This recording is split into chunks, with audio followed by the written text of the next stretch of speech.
네, 안녕하세요. 장수훈입니다. 자, 이번 과목부터 볼 거는요, 바로 서버 프로시저에 대해서 좀 배워보도록 하겠습니다. 여러분 신나시죠? 저도 매우 신이 납니다.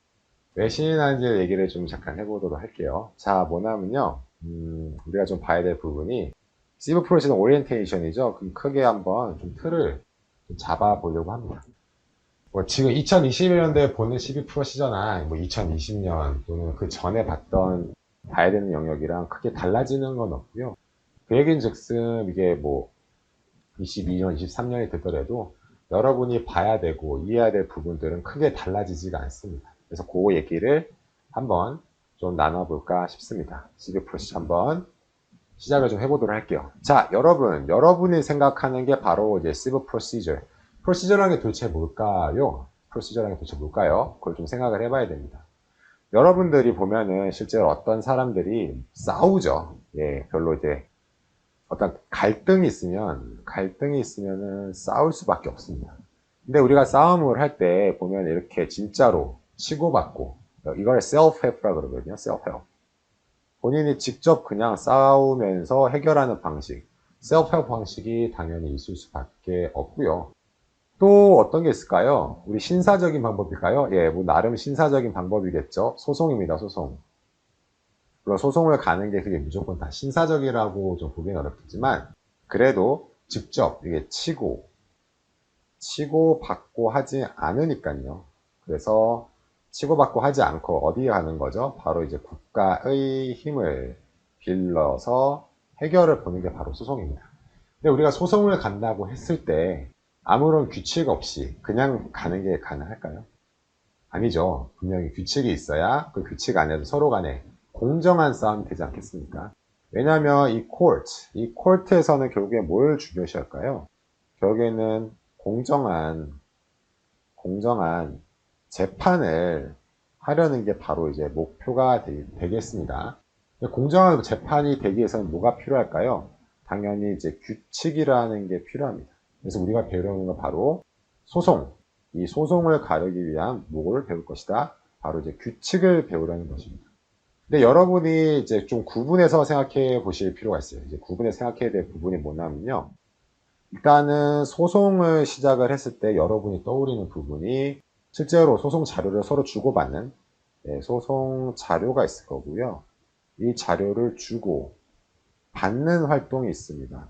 이걸 뭐라면요. 바로 이제 디스커버리라고 합니다. 소송의 종류는 우리가 생각하는 게 첫 번째, 소송이 시작되면 서로 간에 자료를 주고받는 디스커버리를 떠올릴 수 있고요. 두 번째 떠올릴 수 있는 부분은 뭘까요? 직접 코트에서 뭐 하는 거? 직접로 argue를 하는 거를 떠올릴 수 있습니다. 아마 여러분들이 법정에서 변호사들이 싸우고 얘기하고 또는 argue하는 부분을 떠올린다 그러면 법정에서 실제로 어떤 발언을 하고 막 그 juries 앞에서 막 어떤 연기를 하고, 소위 연기라고 제가 표현하는데 연기를 하고 어떤 질문을 witness 던지고 막 이런 것들을 되게 드라마틱한 씬을 생각하실 거예요. 그런데 제가 지금 이걸 말씀드리는 우리가 생각하는 이 드라마틱한 씬은요, 뭐와 관련이 없냐면요, 바로 관련이 없습니다. 뭐와? 우리가 지금 배우려는 FRCP, Federal Rules of Civil Procedure, Federal Rules of Civil Procedure와는 전혀 상관이 없어요.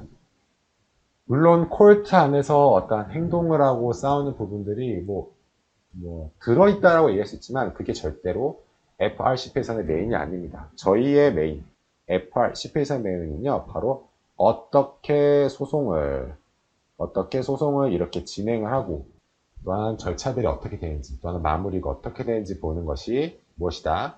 저희가 보는 FRCP가 되겠습니다.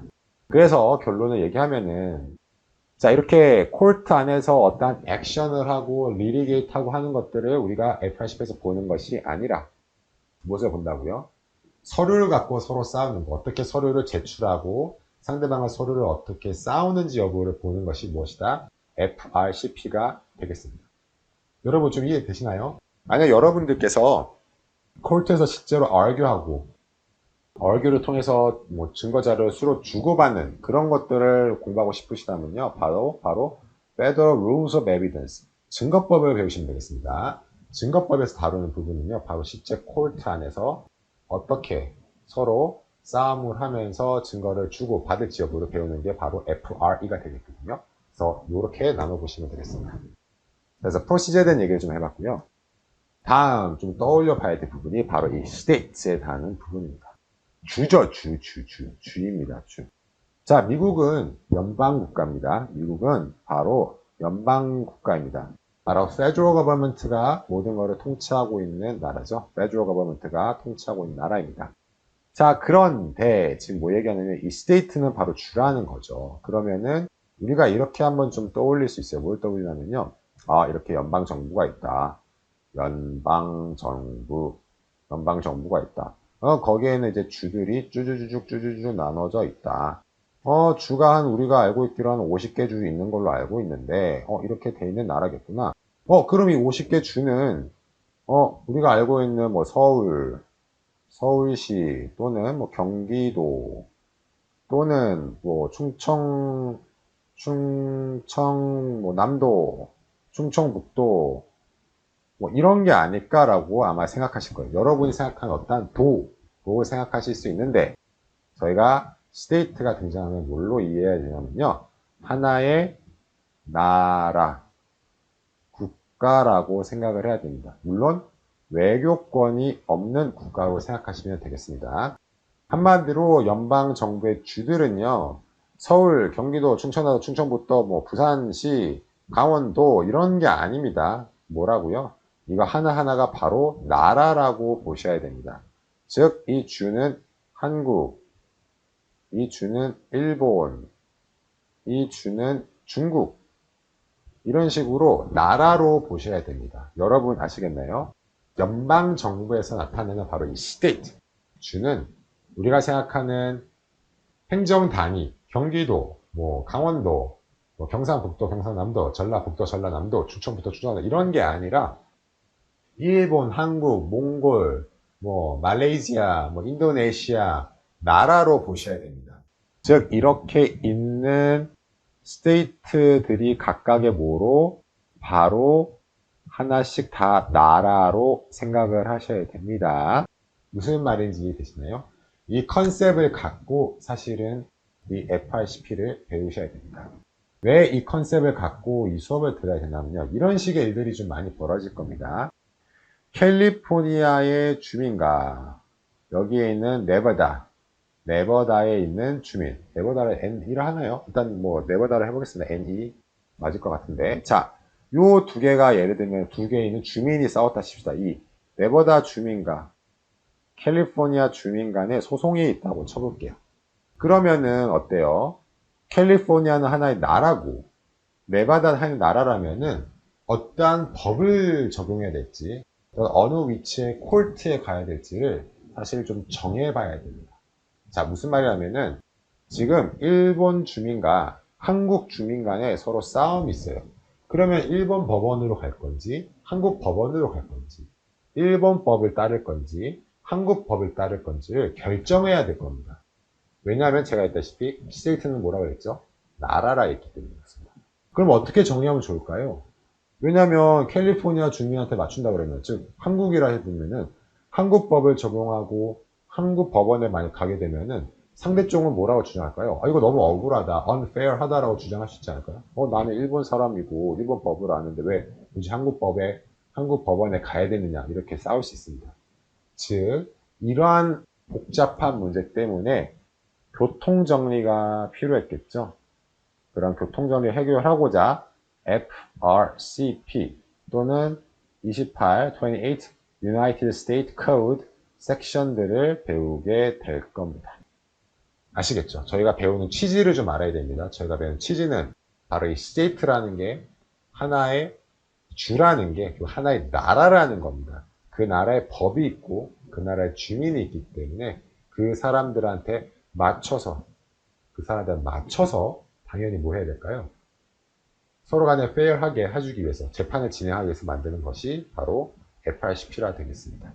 자, 여러분이 지금 쪼개진 영역들을 봤는데 여러분 미국 땅은요 매우 넓습니다.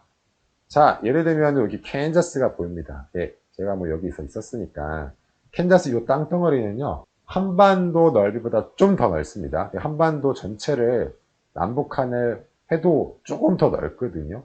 자, 남북한 합친 게 이 정도인데 지금 이런 땅들이 엄청 많죠.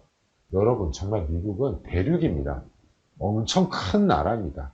큰 나라니까 당연히 구역도 크게 나눠져 있겠죠. 제가 이후에 Federal District을 또 볼 거예요. Congressional District이라 그래서 분명히 이렇게 그 연방 콜트에서 나누는 일종의 지역 단위가 있거든요. 분명히 그것도 좀 살펴는 볼 겁니다. 왜냐하면 스테이트에서 보는 카운티랑 이제 연방 콜트죠. Federal District 콜트에서 보는 일종 영역이 좀 다릅니다. 그것도 좀 봐야 되기 때문에 지도를 좀 몇 개씩 좀 보도록 할게요. 자, 또 진행을 해보도록 하겠습니다. 저희가 보는 빅 아웃라인은 다음과 같습니다. 여러분이 로스쿨에 가시게 되면은 이렇게 앞단 하나를 배웁니다. 이렇게 personal jurisdiction, subject matter jurisdiction, supplemental jurisdiction을 배울 거고요. 그 다음에는 실제로 소송이 어떻게 진행되는지를 배울 겁니다. 이거는 전반적인 아마도 이론에 가깝습니다. 무슨 이론이냐면요. 바로 어떻게 하면은 페더럴 코트에 갈 수 있는가라는 게 이론이라면요. 여기는 일단은 페더럴 코트에 갔다고 쳤을 때 어떠한 절차를 밟아서 소송에 갈 것인가 보는 게 바로 후반부입니다. 여러분들이 일반적인 로스쿨이라 한다면요. 바로 이 후반부를 항상 먼저 배우시게 될 겁니다. 이게 배우신 다음에 무엇을 배우시냐면요. 바로 이 앞에 있는 theory, 이론에 대한 얘기를 할 겁니다. 근데 좀 재밌는 게 뭐냐면요. 이 사실 뒤에 있는 절차를 이해하기 위해서는요. 절차를 이해하기 위해서 뭐가 항상 이해돼야 되냐면요. 앞에 있는 이 이슈들이 사실은 이해가 돼야 됩니다. 왜냐하면 지금 제가 적어놓지만 이제 motion to dismiss가 있습니다.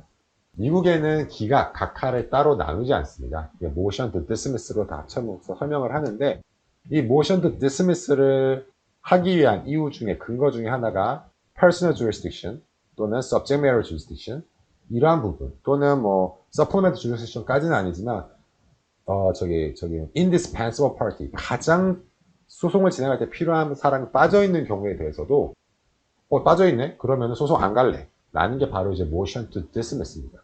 한마디 여러 번 느끼시겠지만 motion to dismiss를 배우시기 위해서는요. PJ, personal jurisdiction, subject matter jurisdiction 이해를 할 수 있어야지만 사실은 motion to dismiss를 사실 배울 수 있는 거거든요.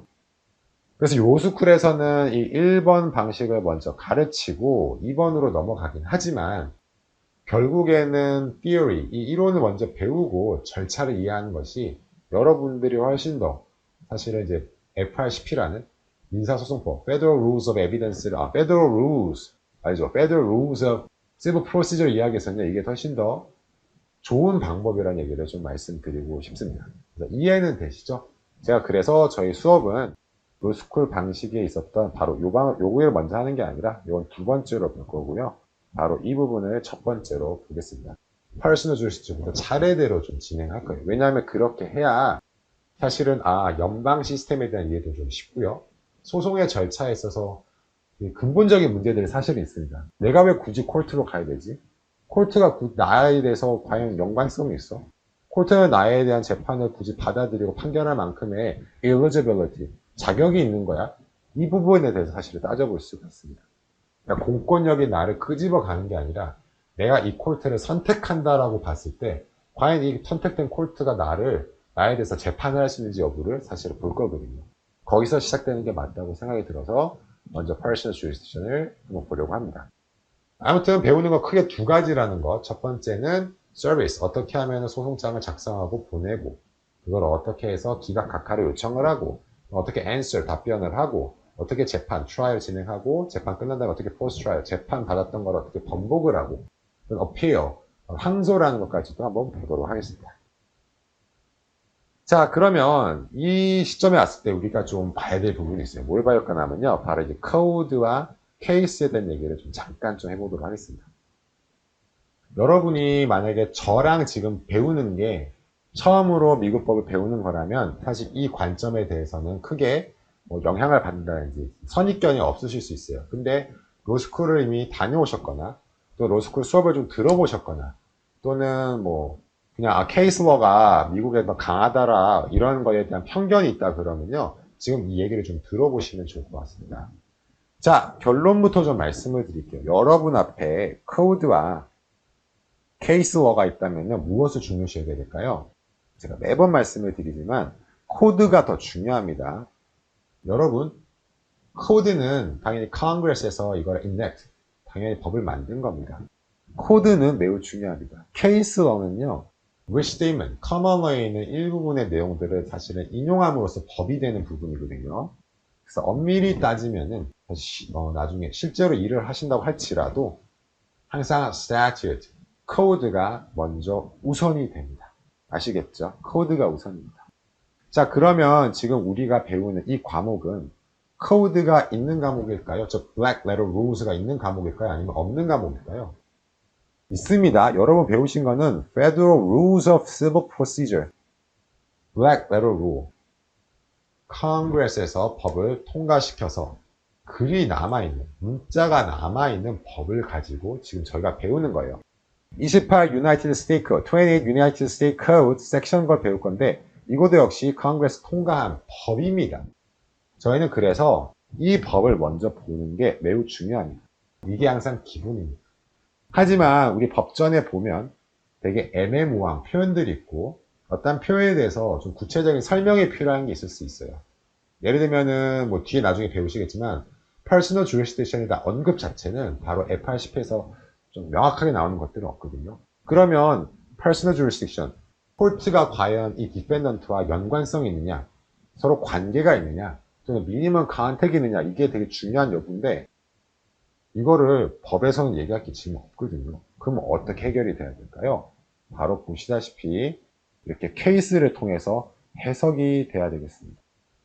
그래서 지금 이 과목만큼은 물론 톨츠라든지 컨트랙이라든지 뭐 프로퍼티라든지 이런 과목에서는 케이스가 사실은 매우 중요한 부분이 있습니다. 왜냐하면 그 케이스 안에서 법들이 조정되고 만들어지고 사실은 modify 되고 confirm 되는 단계들을 많이 거치거든요. 그렇기 때문에 그 케이스를 보는 게 매우 중요하지만 저희는 일단 봐야 될 부분은 이 룰 자체를 먼저 보는 것. 즉 뭘까요? black letter rules를 먼저 보는 게 우선이고 그 다음에 이러한 케이스를 통해서 이러한 이슈들 또한 이러한 개념들은 다음과 같이 해석이 되는 거야 여부를 좀 보셔야겠습니다. 아시겠죠? 좀 높아심에 먼저 말씀을 드립니다. 자, 그러면 저희 당연히 이 강의에 대한 목표가 있겠죠. 저의 목표는 딱 두 가지입니다. 바로 단어를 표현하자면 바로 precise, concise입니다. 되도록이면 정확하게, precise, 정확하게 집어서 정확하게 이해하는 것. 그리고 그 정확한 거를 이해할 때는 항상 간결하게. 복잡한 생각보다는 간결하게 도식화시켜서 하는 것들을 최대한 해보려고 노력을 합니다. 중요한 거는 바로 precise, concise 이 목표를 가지고 한번 진행해 보고자 합니다. 여러분께서 아마 이 F80P를 배우실 때 좀 더 룰도 보시게 되고 케이스 중에서도 좀 좋은 케이스들 좀 리뷰도 많이 하고 그리고 컨셉 자체를 머릿속에 잘 담아갔으면 좋겠습니다. 왜냐하면 로스쿨에 가시거나 실제로 수업을 들으시게 되면은 굉장히 복잡하게 설명을 경우도 많고요. 좀 약간 머리가 좀 힘들어지는 경우가 있습니다. 왜냐하면 개념 자체를 이게 뒤죽박죽 하는 경우가 좀 많아서 그렇거든요. 근데 저도 어쩔 수 없이 특정한 개념 하나를 설명하기 위해서 여러 가지를 끌어와야 되기 때문에 조금 머리를 복잡하게 만드실 수 있습니다. 근데 저는 좀 정리를 해드릴게요. 그러니까 한번 좀 끈기를 갖고 보시면 도움이 되겠습니다. 여기까지 하도록 하겠습니다. 고생 많으셨습니다. 감사합니다.